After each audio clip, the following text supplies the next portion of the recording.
Good morning, everybody. How are you? This is April at the Resellers Learning Curve, and I am coming to you today to talk about the next paid video that I will be making, which I'm hoping is up before the end of February. I'm not making any promises. I can't really hold myself to a deadline for this, but I did want to make a video explaining what that video is about, and I want to talk about why I am making that particular video. So before we go into the specifics of that information, I want to first of all start off by saying, as a reseller, a large part of what we do in the buy low, sell high scheme is determining the fair market value of items.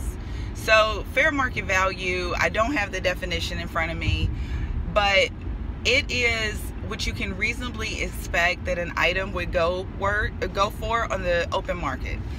So you buy an item, say you buy an item for $10, and you do your research and you decide or determine that the item can sell for about $30.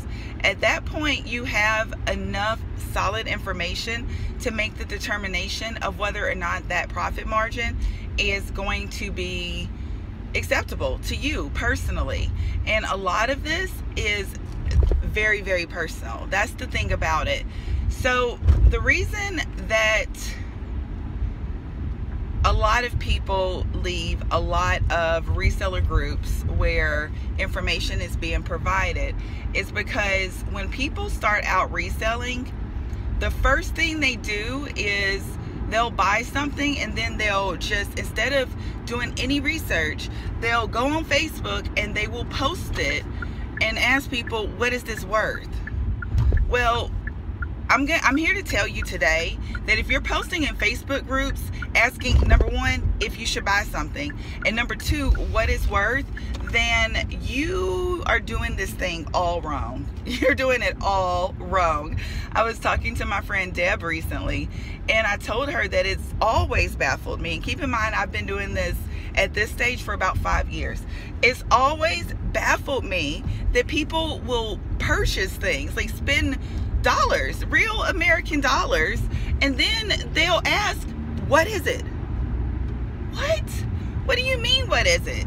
What did you think it was when you bought it? Like, I'm so confused by that. I don't understand it. I don't get it on any level. I've bought things that I knew in a general sense what they were, but I did not know specifically what they were and what their uses and purpose was.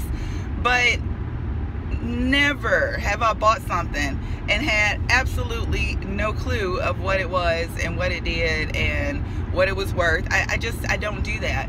And guys, I'm gonna level with you here. There's no reason for anybody to do that. We have too many tools at our fingertips. There's too many resources available. There's just too much opportunity for you to set yourself up to succeed, for you to be expecting someone else to do your homework.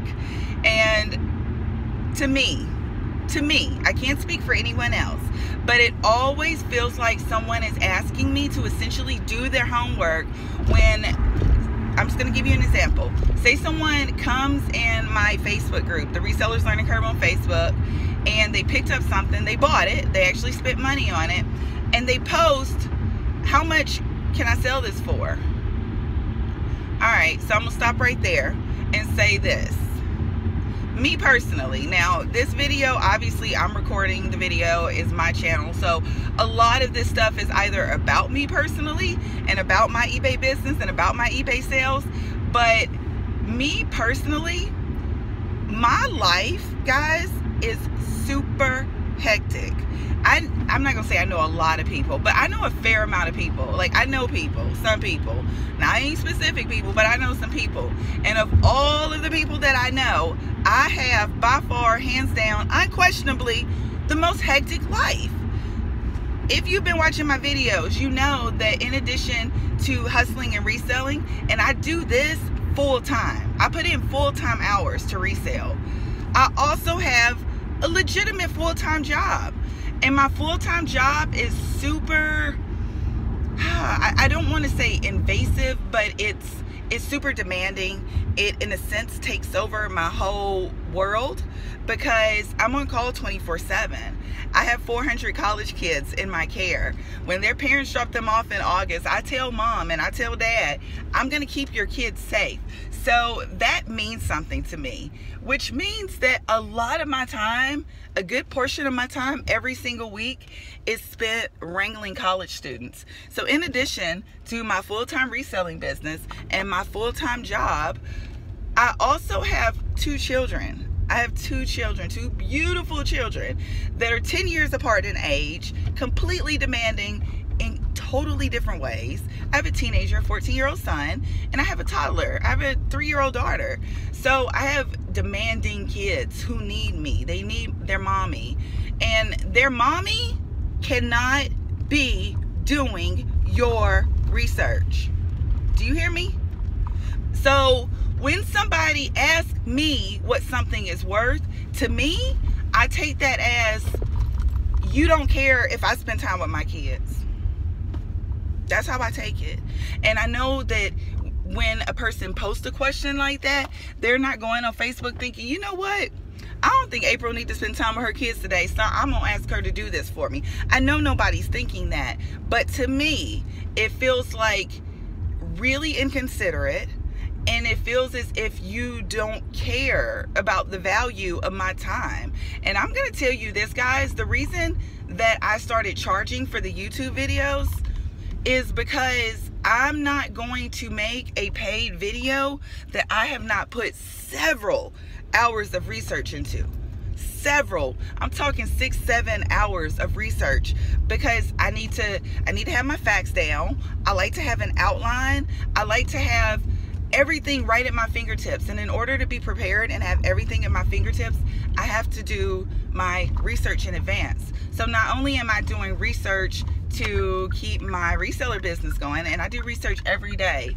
If I had to give you an estimate, I would estimate that I spend 3 to 4 hours on average every single day doing research. 3 to 4 hours a day. And that's research for things that I bought. So before you ask someone what's something worth, I ask you to consider that other people have lives, and they have schedules, and they have families, and they have jobs, and your time is no more valuable than my time, than the next person's time. So it's simply not fair to ask somebody what something is worth. Now, if you want to come in the Facebook group and ask how you look something up, completely different question. I don't think anybody has ever been chastised or made fun of because they've asked how to do research. But it's really, really important that you attempt to do your own research, because like I said, guys, that's the magic in reselling. Once you know how to research things, then you will have a much, much better chance of being successful as a reseller. So to that end, my next paid video is going to be entitled Reseller Research Methods 101. And before you say that doesn't sound enticing, that doesn't sound fun, that really doesn't sound like something I would want to pay for, I want to say to you that you may want to consider it. Even if you've been selling for a little while, I would say under a year, 6 months to a year, and you feel like you know how to research items, I still encourage you to purchase that video, because it's going to have some information that you may have not known before, some information that you may have not thought of. It's going to contain things that I may not even do myself, but I want to provide that information to people who are trying to establish and maintain a successful business. So I'm going to make sure to do the footwork, and I'm going to do the research to provide you the best information possible. So be on the lookout for the Reseller Research Methods 101 video, which I am hoping will drop by the end of the month. And if you have any questions, comments, or concerns about that video that's going to be upcoming, you can leave those in the comments. I'll be more than happy to answer those. But in the meantime, if you're not in the Resellers Learning Curve Facebook group, I encourage you to join, because lots of amazing things happen there. I also want to take a moment to do a quick shout out to the people in my group, and there are many of you that tag me in posts and share the things that you've learned from me, from other members of my group. I really appreciate that, guys. I really appreciate that. 2 people come to mind almost immediately. Catherine, I hope you see this video. Thank you so much for being so active in the group and adding so much value and taking the information that I share and actually going out and executing that information and then reporting the results. I really appreciate that. And the second person that I really want to shout out that I haven't seen much of as of late, that I would like to see more of again, is Corey Montoya. I think that's how you pronounce the name. Corey, thank you so much. You are someone who reached out to me probably early on after starting your reseller journey, and you've shared your results and you've shared your sales, and you've given me way more credit than you should, because Corey, you did the work. So I just want to thank those people who let me know that they've learned information from me. Oh, and thirdly, last but not least, Brian, the Oak Park picker. Thank you so much. I think Brian, it was just yesterday on Instagram, he said that he's learned a lot and made a lot of money from information that I've shared. So Brian, thank you so much. I appreciate you. I love talking to you on Instagram. I think you're the only person that slide into my DMs. So I really appreciate you guys. I just wanted you to know that. On that note, I hope you have a good day. I hope you have an amazing Saturday. I'm sitting in front of the Habitat for Humanity Restore. I haven't been in here in forever, months, maybe even a year. So I hope I find something amazing. If I do, you know I'm gonna let y'all know about it, either in video or in the Facebook group. So have a good day. Get out there, do some hustling. It's Saturday. Go make some money. And if you do something awesome, find something awesome, be sure to let us know. All right, guys, have a great day. Bye.